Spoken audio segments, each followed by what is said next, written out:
Olá, bom dia. Vamos a mais uma edição do programa do Conselho Regional de Medicina do Maranhão, CRM na TV, aqui na tela da TV Guará, Record News. Lembramos os destaques do Conselho. O CRM, através da Fundação Souza Andra, de apoio ao desenvolvimento da UFMA, está com o edital aberto para um concurso público com aproximadamente 200 vagas para o Conselho Regional de Medicina. Os interessados podem tirar dúvidas e realizar inscrições no site da instituição. Anote aí, www.fsadu.org.br ou, mais fácil, souzandrade.org.br. A data é até o dia 13 de fevereiro. Bom, no programa de hoje, o destaque vai ser a febre amarela. Um novo surto da doença surge no Brasil após 10 anos, no estado de Minas Gerais. A doença infecciosa grave é causada por vírus e transmitida por vetores. Geralmente, quem contrai este vírus não chega a apresentar sintomas ou os mesmos são muito fracos. As primeiras manifestações da doença são repentinas: febre alta, calafrios, cansaço, dor de cabeça, dor muscular, náuseas, vômito por cerca de até 3 dias.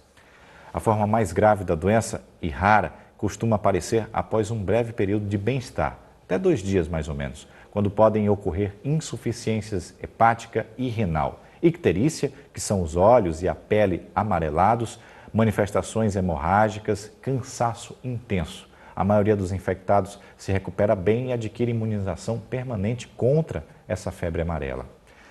No programa de hoje, vamos entender como funciona essa transmissão da febre amarela. Segundo informações da Fiocruz, a febre amarela urbana só é possível ser transmitida através da picada do mosquito Aedes aegypti. Portanto, deve-se evitar o acúmulo de água parada em recipientes destampados. Além disso, deve ser tomadas medidas de proteção individual, como a vacinação contra a febre amarela, especialmente para aquelas que moram ou vão viajar para áreas com indícios dessa doença. Outras medidas preventivas são o uso do repelente de insetos, mosquiteiros e roupas que cubram todo o corpo.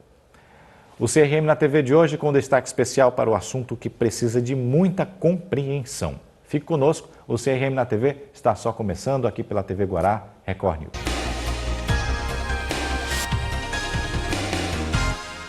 O CRM na TV está de volta neste segundo bloco e com destaque especial para a febre amarela. Uma discussão que vem gerando grandes dúvidas na população. Um surto da doença está atingindo alguns estados. O vírus que causa a febre amarela, urbana ou a silvestre é exatamente o mesmo. Significa que os sinais, sintomas, evolução da doença são parecidos. Quem vai explicar sobre isso é a doutora Gisele Bowman, infectologista, coordenadora das comissões de controle de infecção hospitalar da UDI e também do Hospital Carlos Macieira. Doutora, bom dia. Obrigado por ter aceito o convite do Conselho Regional de Medicina para estar aqui e discutir uma temática que vem acontecendo, a febre amarela aparecendo aí em alguns estados, causando um certo medo na população.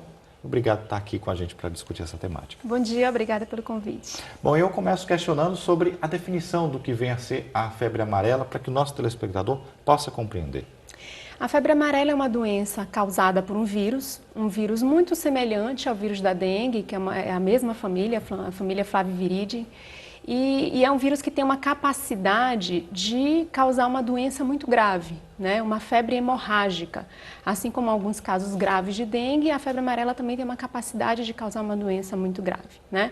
Mas é importante falar que nem todos os pacientes que têm febre amarela, eles vão ter uma doença tão grave como essa que nós estamos esperando, né? Então, a febre amarela é uma doença febril, né? Então, para a pessoa ter febre amarela, ela tem que ter febre associada a outros sintomas. Nos casos mais leves, a pessoa pode ter dor no corpo, dor de cabeça, mal-estar, falta de apetite, vômito, diarreia. E nos casos mais graves, que alguns complicam para casos mais graves, a pessoa pode ter a pele amarelada, que é a icterícia, daí vem o nome febre amarela. Hemorragias, sangramentos, evoluindo rapidamente para a parada do rim, a função do fígado também fica prejudicada e o paciente pode evoluir para óbito. Bom, a senhora mencionou aí sintomas no estágio mais grave, né, da situação, mas eu questiono também com relação a que papel tem o mosquito Aedes aegypti nessa doença da febre amarela. Será que ele vem mais uma vez para atormentar a nossa vida? É importante a gente falar sobre o Aedes aegypti realmente na função que ele tem no ciclo da febre amarela.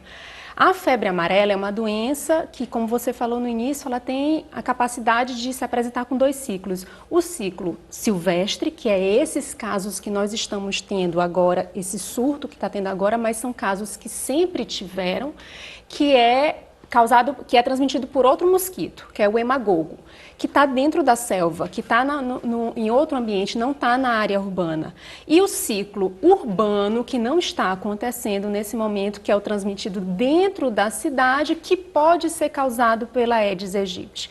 Mas o que nós temos hoje é o ciclo silvestre, são pacientes que se contaminaram ao adentrar a mata e entrar no local onde tinha provavelmente macaco contaminado e o mosquito que pode transmitir a doença.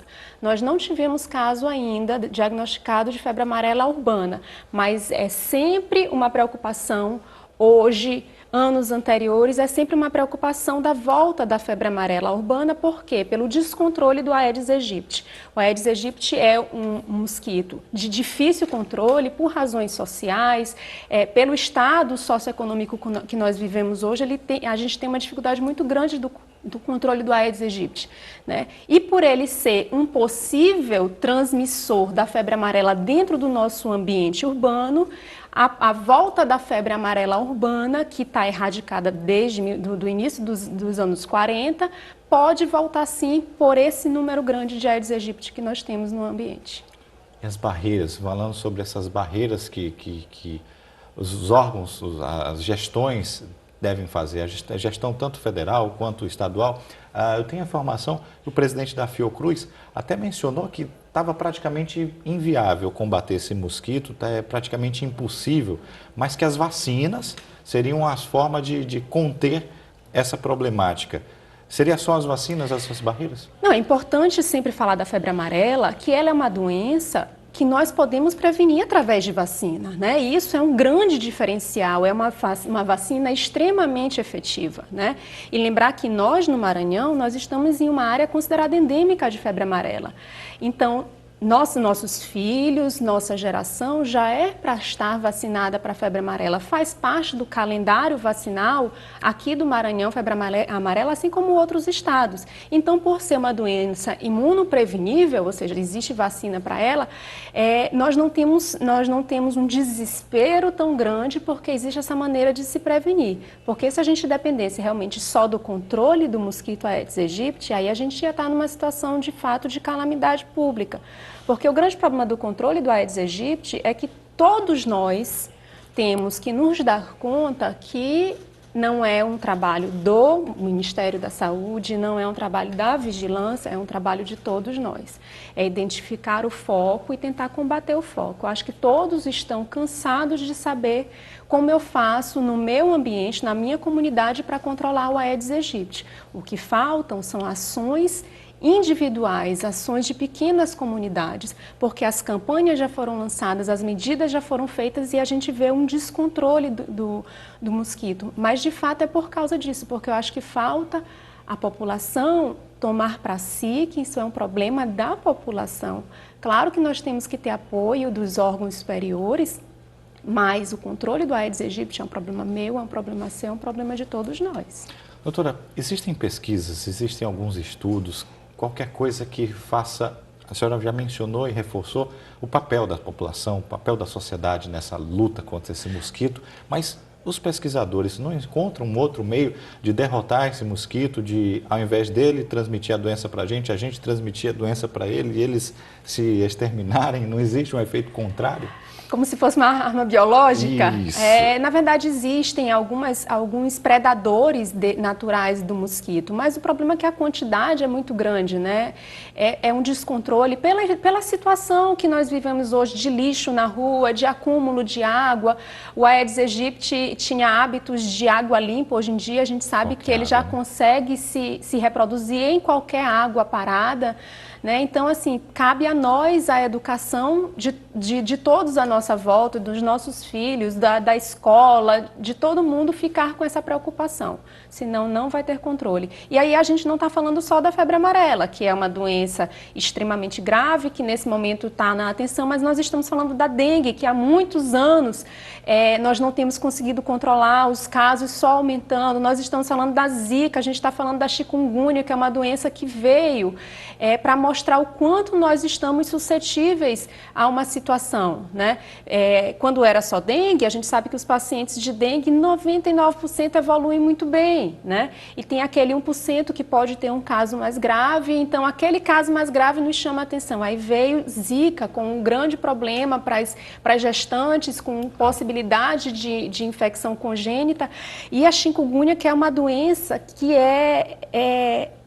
deixa a pessoa impossibilitada de fazer suas atividades do dia a dia. Quem já teve chikungunya ou vive com alguém que já teve chikungunya sabe o quanto que é uma doença de difícil controle dos sintomas. Então a gente está falando agora de febre amarela porque é o que nos chama a atenção, uma possibilidade de um surto urbano, mas as outras doenças que o próprio Aedes aegypti é responsável pela transmissão dentro do nosso ambiente, elas são mais importantes nesse momento e acho que a gente não pode tirar o foco delas. Doutora, a senhora mencionou o calendário vacinal, né? Que é uma barreira para prevenir, para evitar essa doença. Bom, e aí eu lanço a pergunta com relação a esse calendário vacinal. A gente precisa entender, eu acho que o brasileiro ainda não tem essa rotina de cuidar da sua cadernetinha quando ele recebe, quando ele é criança, e preservar aquela informação ali por vários tempos. Fui questionado até pessoalmente se eu já tinha tomado a vacina da febre amarela.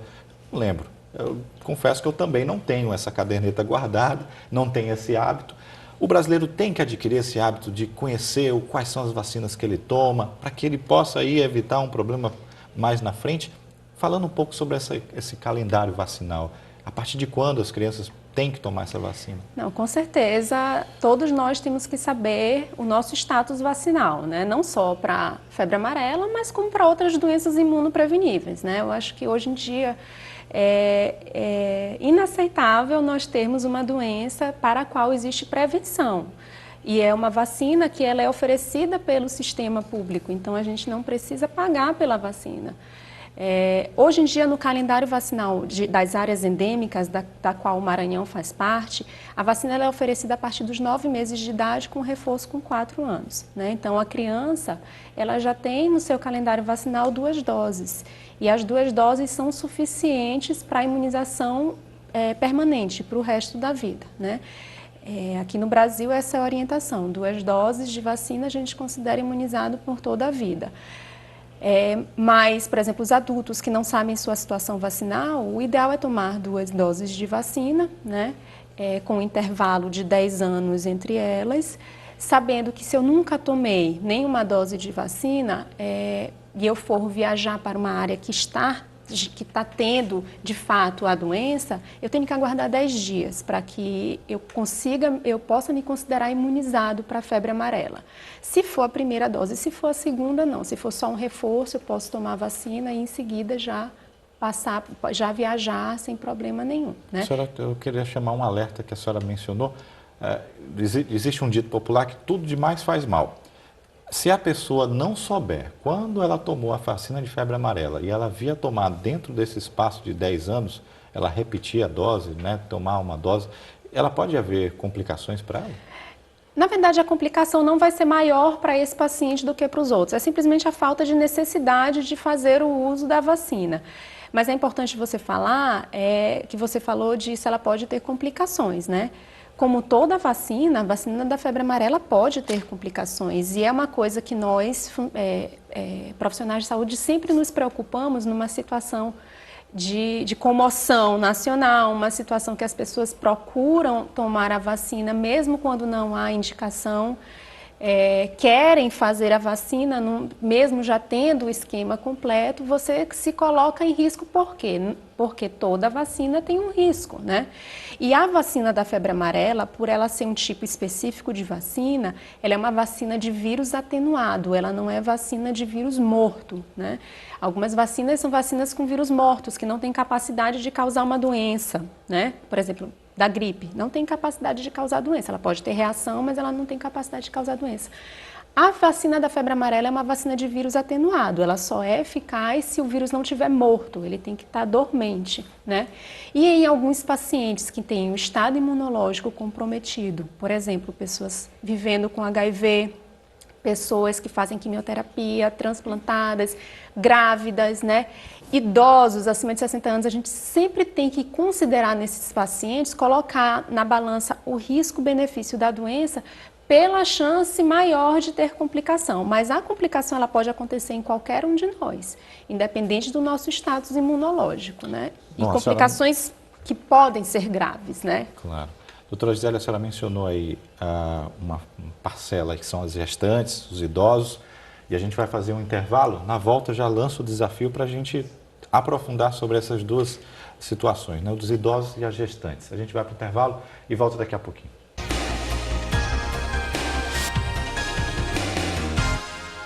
CRM na TV de volta, hoje destacando as informações sobre a febre amarela com a doutora Gisele Bowman, infectologista.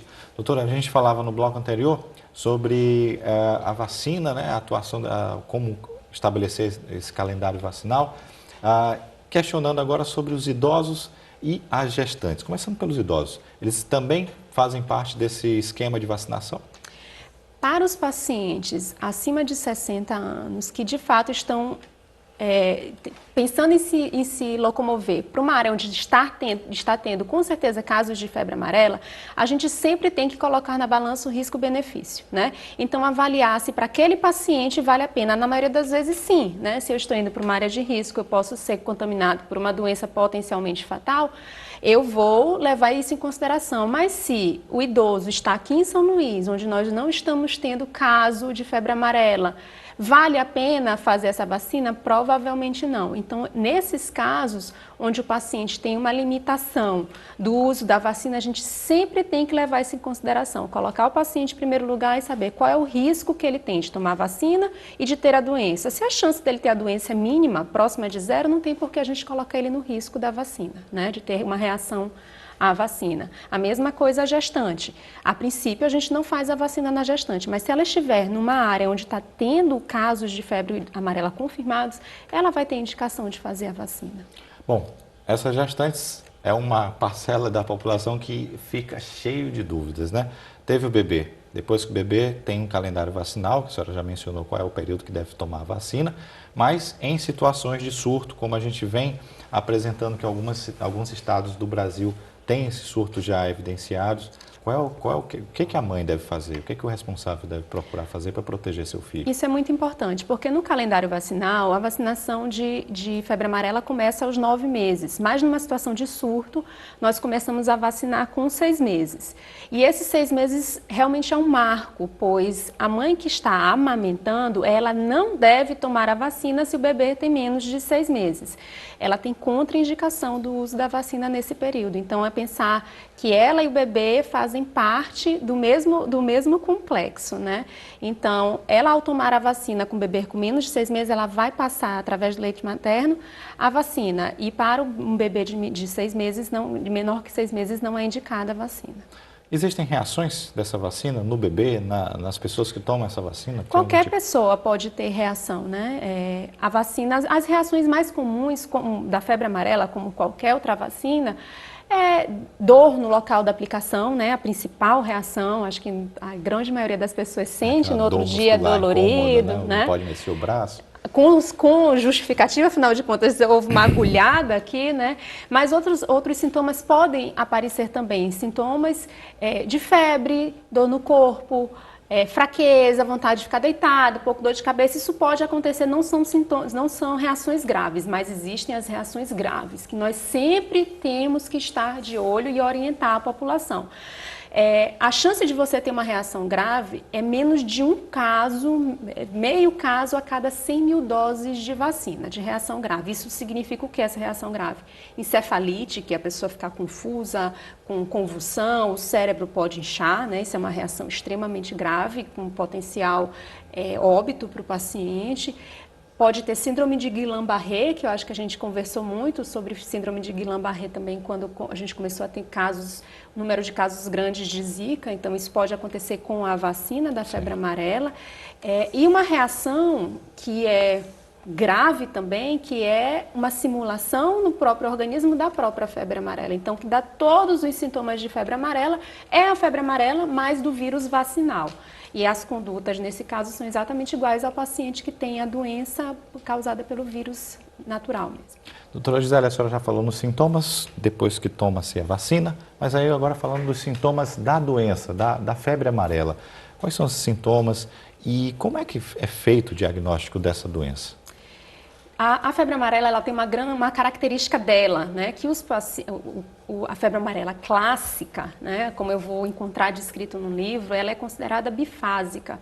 O paciente, ele é contaminado, ele tem um quadro febril que pode durar 2, 3 dias, com dor no corpo, dor de cabeça, pode ter diarreia, vômito, febre, né, e de repente esse paciente tem uma melhora, né, respira aliviado, ufa! Estou me sentindo ótimo, né? Provavelmente ele nem teria pensado em febre amarela porque os sintomas iniciais são mais brandos. E depois dessa melhora, que é uma melhora rápida, que pode durar horas e no máximo 2 dias, o paciente tem uma piora e é uma piora rápida, importante, com febre alta. Aí a pele fica amarelada, urina escura, as fezes podem mudar de cor também, começa a ter alteração da função do rim, a pressão você não consegue manter, aí isso já é a febre hemorrágica, aquele caso extremamente grave que são os pacientes que podem evoluir a óbito, né? Então esse é o quadro mais clássico da febre amarela, mas ainda bem que é a raridade.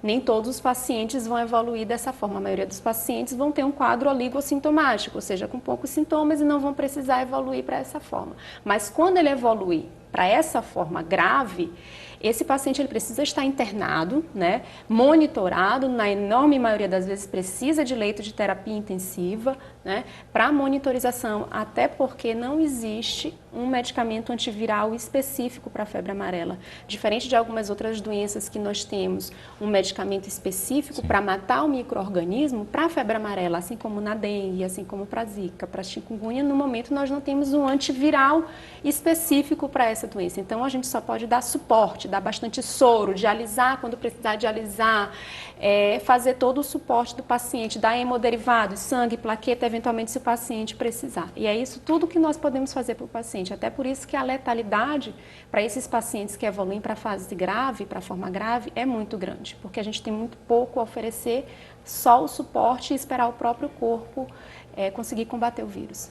Doutora, e o diagnóstico dessa doença é feito através de exame? Existe um exame para detectar? Você definitivamente está aqui, comprovadamente, você tem febre amarela? Isso é feito aqui? Demora? De fato, existe, né? Na nossa prática diária, existem 2 exames que podem ser feitos. No início do quadro, até 7 dias, eu posso fazer a detecção direta do vírus, né? Que é o isolamento viral, coletar logo no início e mandar para o isolamento viral. E depois do 7º dia, é um exame muito mais simples, que é a sorologia. Esses exames é importante o médico saber quando vai colher, né? Porque não adianta eu, até 7 dias de história, a pessoa começou a ter febre hoje, no outro dia solicitar uma sorologia que ela vai vir negativa, não significa que o paciente não tenha doença. Mas ela vai vir negativa porque a gente ainda não teve tempo de fazer anticorpo contra a doença, né? Então é importante saber o momento de pedir cada exame. Então até 7 dias a gente solicita a sorologia, antes dos 7 dias a gente solicita o isolamento viral, a partir do 7º dia a gente solicita a sorologia, que aí já deu tempo.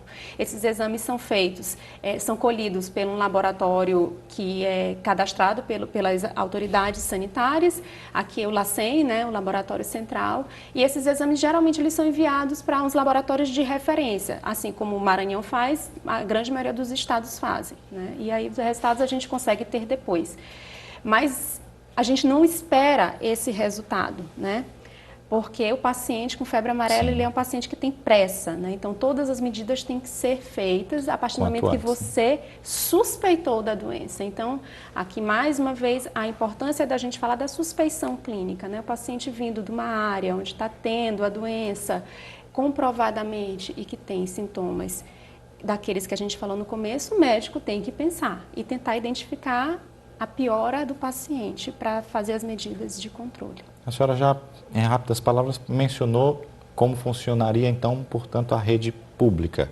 Então, nós temos estrutura de avaliação, de detecção através dos exames pela rede pública. As pessoas podem ficar tranquilizadas com relação a isso. A cobertura vacinal também está sendo a contento pela rede pública? Sim, existe a vacina disponível para os pacientes que têm indicação, né? Acho que a gente não precisa ter o desespero de fazer a vacina porque está chegando a febre amarela, porque não é bem isso, né? Lembrar que nós não temos nenhum caso de transmissão urbana em todo esse surto e tem muito tempo no Brasil que a gente não tem nenhum caso desse, mas é sempre uma situação que a gente tem que ficar alerta. Doutora, a pessoa diagnosticada com um problema da febre amarela, a senhora mencionou que não existe um medicamento específico para combater esse vírus, mas esse tratamento da doença e o pós-doença, tudo isso é muito oneroso para o paciente? Como é que ficam? Deixam sequelas a febre amarela? Então, a forma grave da febre amarela é uma febre hemorrágica com potencial letalidade se o organismo não conseguir responder às medidas de suporte, né? Porque nesses casos onde a gente não tem um antiviral, um antibiótico, um antifúngico específico para a doença, você tem que dar as armas para o organismo tentar combater. Então, nesse caso, nós temos que dar muito soro, nós temos que dar medicamento para combater a dor. Se o paciente tiver sangramento, eu tenho que tentar identificar a causa desse sangramento, eventualmente dar hemoderivados para esse paciente para conter, porque ele pode ter tanto problema de coagulação quanto plaqueta baixa. Então, o caso é realmente muito, muito catastrófico nos pacientes que evoluem para a forma grave. Mas nós temos, sim, suporte na rede pública, nós temos leitos de terapia intensiva, equipes que estão sendo treinadas para atender esse paciente. Mas lembrar que a dengue hemorrágica, outras doenças, elas têm quadros muito parecidos, né? Então é importante a gente não ficar dizendo que o paciente tem o tempo todo com febre amarela e esquecer de investigar as outras doenças, porque a leptospirose, a malária grave, a dengue hemorrágica, todas essas doenças, elas se manifestam de formas semelhantes, né? E essas outras doenças, a grande maioria delas, tem medicamento específico, então a gente, ao diagnosticar, a gente pode ajudar o paciente. Doutora Gisele Bowman, infectologista, nosso programa está chegando ao final, mas eu queria que a senhora pudesse direcionar umas palavras aos nossos telespectadores com relação a que, diante, mais uma vez, a gente reforçar, a senhora já disse, mas a gente está num quadro no Brasil que em alguns estados vem aparecendo, né? Rio de Janeiro, Minas Gerais, São Paulo. As pessoas tomam susto, a comunicação é muito rápida, a cada dia novas informações chegam, os noticiários nacionais reforçam isso e acaba a gente aqui no Maranhão com um certo receio e medo. A senhora pode tranquilizar os nossos telespectadores? Eu acho que é exatamente isso, tranquilizar, né? A palavra é tranquilizar. A febre amarela urbana, ela não é uma realidade nesse momento, mas sempre foi um potencial de acontecer pelo descontrole do vetor aqui no meio urbano, que é o Aedes aegypti, né? Então, mas nós não podemos ter pânico, né? Porque o pânico, ele gera medidas descabidas, medidas que podem colocar a população em risco, como vacinar quem não tem indicação de vacinar. Então, se uma mensagem pode ficar, não ter pânico em relação a isso, mas obviamente se prevenir. Se você for viajar para uma área onde sabidamente nós temos casos de febre amarela, tem que vacinar sim, prestar atenção para as reações adversas, para que se você for tiver uma reação adversa mais grave, que ela seja controlada em um ambiente que esteja preparado para isso. É muito raro, mas é importante sempre orientar os pacientes, né? Doutora Gisele Bowman, muito obrigado pelos seus esclarecimentos, por esse bate-papo. Parabéns pelo trabalho que vem desenvolvendo na medicina. Nós só temos a agradecer a sua participação. Obrigada mais uma vez. Bom, o CRM na TV vai ficando por aqui. Final de semana que vem, outros temas, outros debates e essa entrevista vai estar disponível no canal do YouTube aqui da TV Guará. Tchau.